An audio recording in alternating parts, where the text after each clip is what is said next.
You can probably see right now that I am super, uber excited right now. He's been creating music for over 15 years and reached unbelievable commercial success with his album Good Things, which featured the hit track I Need a Dollar.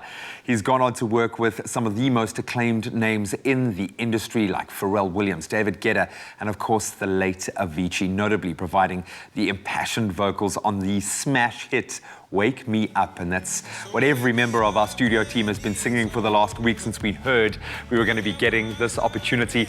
Not that I need to introduce him now, but his name is Aloe Blacc, and he's joining us right now via video call all the way from LA to share more about the recent release of his latest 10-track album, All Love Everything. Welcome to Expresso Morning Show, all the way from Cape Town, connecting with LA. It's Aloe Blacc. Aloe, how are you, my friend? Great. Thank you so much for having me. It's a pleasure to be virtually back in South Africa.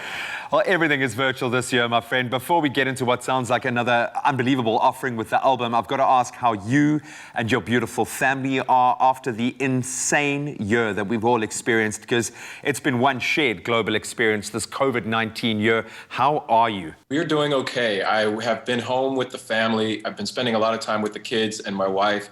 We have a pool, so we get to enjoy the pool together. My son finally learned how to swim without floaties. We've got a nice driveway where the kids can ride their bikes. My son finally learned how to ride a bike without training wheels. These are very amazing moments for me as a father, because I travel so much to do music. I'm home with the kids and I get to experience every day with them. But it's also, I get to experience every day with them. Go down to the studio, along with a couple of friends, or try to put the kids to bed early just so I can sit with my wife and decompress and talk about things that aren't so related to the kids and the pandemic, and just, you know, get into our own conversations.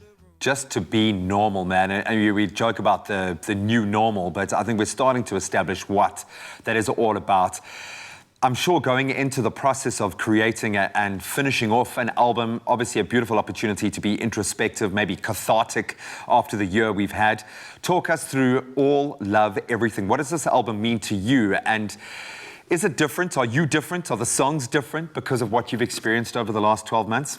All Love Everything is an album about connection. It's about the most important people in my life, my kids, my wife, my parents, my close friends. It's about leaning forward into life with your heart and using love as the way that you engage your work, your art, ecology, and your relationships. It's much more personal than my past albums, because songs like I Need a Dollar, Wake Me Up, The Man, those are what I call AIM, affirmation, inspiration, and motivation. Songs that you can live your best life to, that can inspire you to achieve your goals. This album, All Love Everything, is much more about family and togetherness. I love that. And we know you for the anthems, and we thank you for the anthems over the years. Being able to see you perform, that was a real joy for us. And I think a lot of South Africans fell in love with you with that. And I think this is going to speak to a broad audience, because everyone's hurting at the moment. And I think a lot of people feeling like they've lost control of their own life and their own situation. When you talk about the new single, Wherever You Go, about being there for someone who can't be there for themselves, what prompted that song? What's the message behind it? Behind that message is to be a stand for the people in your lives that matter. We all go through very tough times, and right now this pandemic has exacerbated any tough time that people who already were struggling has to have. And I think it's important that we take time to look at our friends, our family, the people closest to us, and let them know, reassure them that no matter what they're going through, that you'll be there for them, that you'll have their back, and that you'll offer whatever help that you can. Sometimes it's just hearing those words that gives people enough motivation to go on. Do you feel that's a responsibility for an artist right now, knowing what we've all been through? How are you hoping the songs on this album are going to resonate with audiences? And do you write an album with that intention, or is it just about creating beautiful music? Where is the intention behind the creative process? I wrote this album really with an intention of offering a light within the darkness. I look around at the media that we consume on a daily basis, whether it's on our social media, it's in the news media, it's on television shows or films, and even in the music. There's so much, violence and hate and vitriol, depression and anxiety. I just want to stand as light within that darkness, give people an opportunity to take a break and find some hope and some comfort.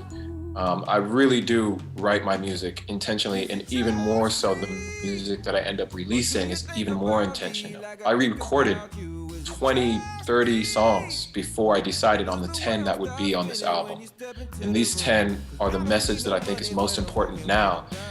And ironically, I decided on these 10 before the lockdown, before we heard that there was a pandemic coming. Oh, buddy, I can say even from our far corner of Africa, we know how important your voice is right now, looking at the political situation, what we've watched unfold in the US, COVID-19 aside, and obviously with the impending election. So we wish you all the best of luck with that. But you have become incredibly active in the political space. You've been canvassing with the public to educate them on the importance of voting. Why are you so passionate about people voting in this election? Everyone is involved in politics, whether they want to admit it or not. And your vote is the one way that you can use your voice to enact your opinion, your thoughts, your ideology in the civic conversation. And so I'm trying to encourage people to get educated, to understand what's at stake, and to make their decision and to enact their decision for whatever your political ideology is. If you don't vote, then you ultimately are voiceless when you 100% have the right to use your voice. Well, I certainly hope that that is exactly what happens. We send you all the best of luck for your country, for your beautiful family, for this amazing album. And we thank you so much for connecting with us in South Africa. We cannot wait for you to have the opportunity to come back here and perform in SA, because we'd love to host you again. But my friend, thank you so much for taking a little bit of time to share this message with us. And we hope that you still continue, despite all the craziness, to get to enjoy that time with your family. As a new father myself, I can certainly understand where you're coming from. But thank you so much for giving us your time and this message. Thank you very much. It's my pleasure. Aloe Blacc's loyal fan base around the world, certainly I think droves of them here in South Africa, have been enjoying the latest offering, all love everything. That's a message we need so badly right now in the world. So get on that same page. Go and give it a listen on all the leading streaming platforms. As you just heard, this is a man who deserves our support, not only for his music, but for the voice that he is maintaining in the world right now. Awesome.